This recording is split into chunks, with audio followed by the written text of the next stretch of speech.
स्वागत है। मेरा नाम रविंद्र कुमार चापड़ी है। आज मैं आप लोगों के लिए एक नया लेसन लेकर आया हूँ जिसका शीर्षक है द रेस अर्थात दौड़। इसके लेखिका हैं निशा पंजाबी। सर्वप्रथम हम लेखिका के बारे में जानना चाहेंगे। निशा पंजाबी उत्तर प्रदेश लखनऊ की धरातल पर एक स्वतंत्र लेखिका है। वर्तमान में वह बिंदास.com के लिए कार्य कर रही है। वह लखनऊ टाइम्स ऑफ इंडिया की दैनिक पत्रिका जुलाई 2004 से जनवरी 2005 की कर्मचारी थी। उसने लगभग 50 लेख शहर में रहने वाले विभिन्न प्रतिष्ठित लोगों पर लिखे हैं। चिल्ड्रेन बुक ट्रस्ट इन 2001 के लिए खेल की श्रेणी में कहानी के लिए पुरस्कार जीता। आइए हम पाठ में जाएं। यह कहानी तरुण नाम के औसत लड़के के बारे में है। उसके अंक उसके माता पिता को कभी भी संतुष्ट नहीं दे पाए। उसकी तुलना उसके बड़े भाई से की जाती जो कि इंजीनियरिंग में स्नातक की पढ़ाई कर रहा था, एक अच्छे संस्थान से। उसके घर वाले उसके बड़े भाई पर गर्व करते परंतु तरुण उन्हें ऐसा कोई मौका नहीं देता। तरुण एक उत्तम धावक था। वह लगातार दिन रात कभी भी दौड़ सकता था। जब भी वह अकेला और दुख रहता तो वह दौड़कर अपने मन के दुखों को हल्का करता। जब कभी उसके स्कूल जाने की बस छूट जाती तो वह 5 मील दौड़कर स्कूल पहुंच जाता। उसका एक ही सपना था कि वह दुनिया का सर्वश्रेष्ठ धावक बने, परंतु उसे समझ में नहीं आ रहा था कि वह यह काम कैसे करे। उसके माता पिता को उसका धावक बनना पसंद नहीं था। वे चाहते थे कि वह पढ़ाई करे। यह तरुण तिमाही परीक्षा में फेल हो गया। इसके कारण उसके पिता उसे काफी नाराज थे। उसके दोस्त भी उसका मजाक उड़ाते थे। वह इस दिन को अपने जीवन से मिटा देना चाहता था, इसीलिए वह पार्क में पूरे दिन भर दौड़ता रहा। आखिर तक कर पार्क पर बैठ गया और हाँफने लगा। अचानक उसे एक आवाज सुनाई दी। क्या हुआ बेटा? तरुण ने बाएं तरफ मुड़कर देखा। लगभग 60 वर्ष आयु का व्यक्ति उसके बगल में बैठा था। तरुण उदास मन से कहा, मैं 2 विषय में फेल हो गया हूं। तभी उस व्यक्ति ने सहानुभूति के साथ कहा, जीवन में उतार चढ़ाव लगा रहता है बेटा। उन्होंने कहा, मेरा नाम राम नारायण है और मैंने तुम्हारे जैसे सर्वश्रेष्ठ धावक आज तक नहीं देखा है। तरुण तभी उत्साहित होकर बोला, राम नारायण? वही जिन्होंने 1960 के दशक में 400 मीटर दौड़ में ओलंपिक खेल में स्वर्ण पदक जीता था। जवाब आया, हाँ। तरुण की खुशी का ठिकाना नहीं था। राम नारायण ने कहा, तरुण, मैं तुम्हें पिछले 45 मिनट से देख रहा हूं कि तुम एक बेहतरीन धावक हो। जितने भी आज तक धावक मैंने देखे, तुम्हारा भविष्य उज्जवल है।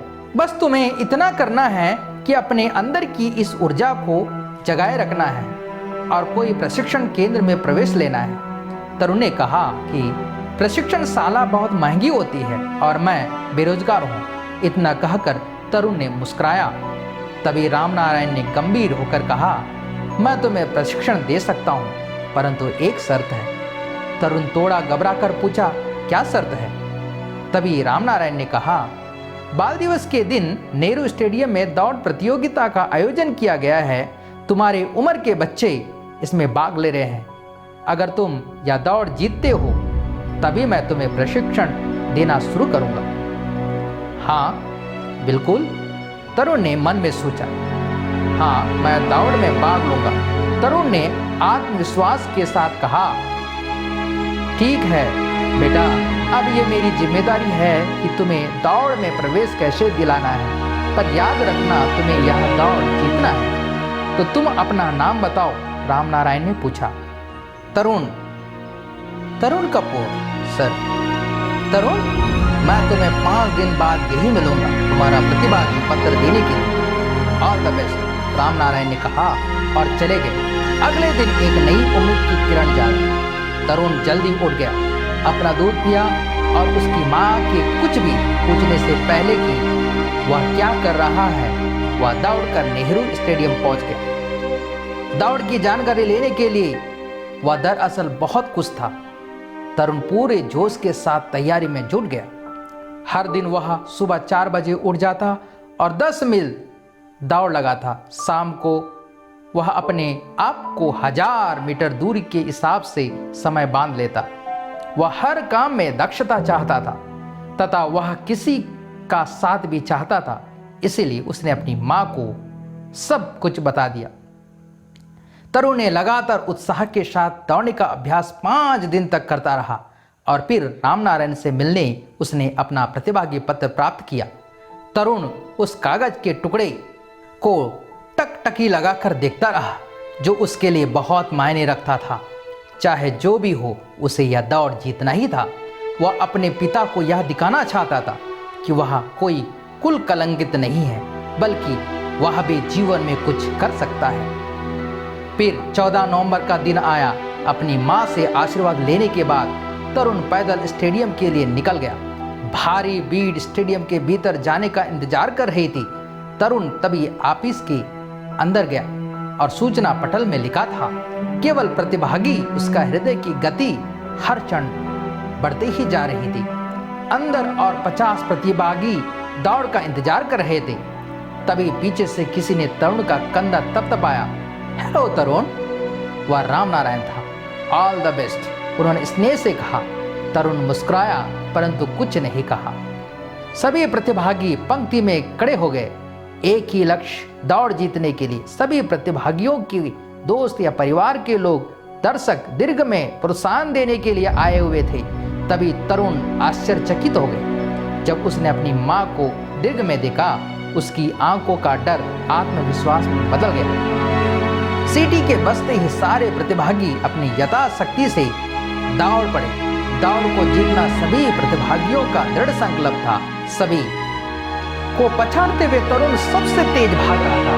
तरुण अपने आप को गर्वान्वित महसूस कर रहा था जब उसने अपने आप को सबसे आगे देखा। अचानक तरुण फिसल गया, क्योंकि दौड़ने के मार्ग पर चिचलापन था। वह खड़ा होकर जब फिर से भागने लगा और देखा कि पीछे के प्रतिभागी उससे आगे निकल जा रहे थे। उसे दोबारा टक दिया और वह फिर फिसल कर गिर गया। सारी कोशिशें विफल हो गई। उसने देखा कि उसकी मां भी उसे उत्साहित कर रही थी फिर से भागने के लिए, परंतु किस्मत ने तीसरी बार भी उसे धोखा दिया। जब वह तीसरी बार विफल हुआ तो उसकी आंखों से आंसू बहने लगे। उसने अपने को सबसे अंतिम में पाया और यह सोचने लगा कि वह कैसे रामनारायण जी से प्रशिक्षण पाएगा और उसके अभिभावकों को उसकी प्रतिभा दिखा पाएगा।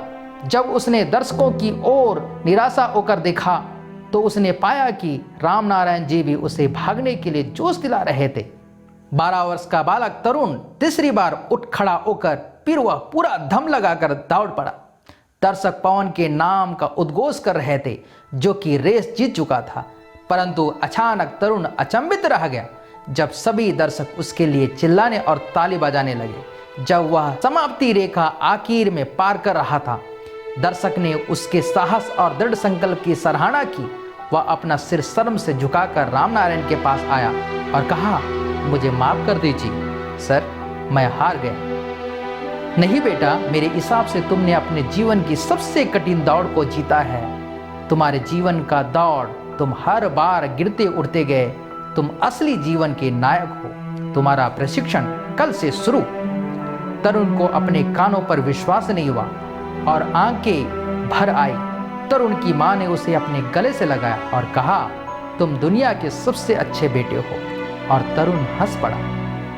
बच्चों, इस कहानी में भारतीय परिवार का जिक्र किया गया है। यह एक बालक तरुण नाम की कहानी है जो एक तेज धावक था, पर उसके परिवार ने उसके टैलेंट को नहीं समझ पाए। तरुण दुखी रहता था। एक दिन उनकी मुलाकात रामनारायण से हुई, जो उन दिनों में प्रसिद्ध था। तरुण के लगन देखकर उत्साहित हुआ। तरुण की मनसा जानकर रामनारायण ने कुछ कंडीशन पर ट्रेन करना चाहा, पर रामनारायण ने कहा कि उन्हें चिल्ड्रंस डे पर रेस जीतना है। तरुण को पूर्ण विश्वास था कि वह अवश्य कामयाब होगा। तरुण ने दौड़ का अभ्यास करना शुरू किया। अंततः वह दिन आ गया। सबके साथ सहभागी होकर दौड़ने लगा। परंतु बीच में गिर गया। फिर हिम्मत बांधकर उठा और दौड़ लगाई, पर फिर गिर गया। वैसे तीसरी बार हुआ, पर रामनारायण तरुण को उत्साहित किया। अंततः पवन दौड़कर पूरा किया, पर तरुण सबसे पीछे दौड़कर पूरा किया। पर रामनारायण गर्व से तरुण को प्रशिक्षण देना चाहिए। दौड़ में असफल होने के बावजूद भी बच्चों, जीवन में असफलता सिद्ध है, पर असफलता आने पर हमें हिम्मत नहीं हारना चाहिए। हमें दोबारा अवश्य कोशिश करना चाहिए जब तक सफलता नहीं मिलता। साथ ही साथ पढ़ाई भी हमारे लिए आवश्यक है। तरुण को पढ़ाई में रुचि नहीं थी, पर खेल में अधिक रुचि थी और उसी खेल के द्वारा अपना कीर्तिमान स्थापित करना चाहता था। यह संभव है।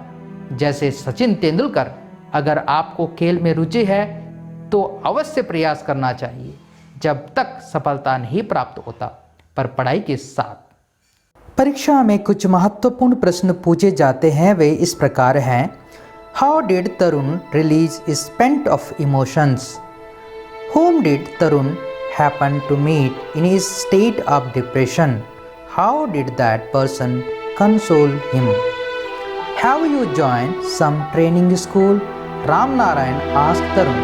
What was Tarun's reaction to this question? How did Tarun prepare himself for the race? When did Tarun's fear change into confidence? If Tarun had not slept a second time, what would have been his fate? Why was there a loud applause even when Tarun crossed the finishing line last? What would have been the reaction of Tarun's father after the race?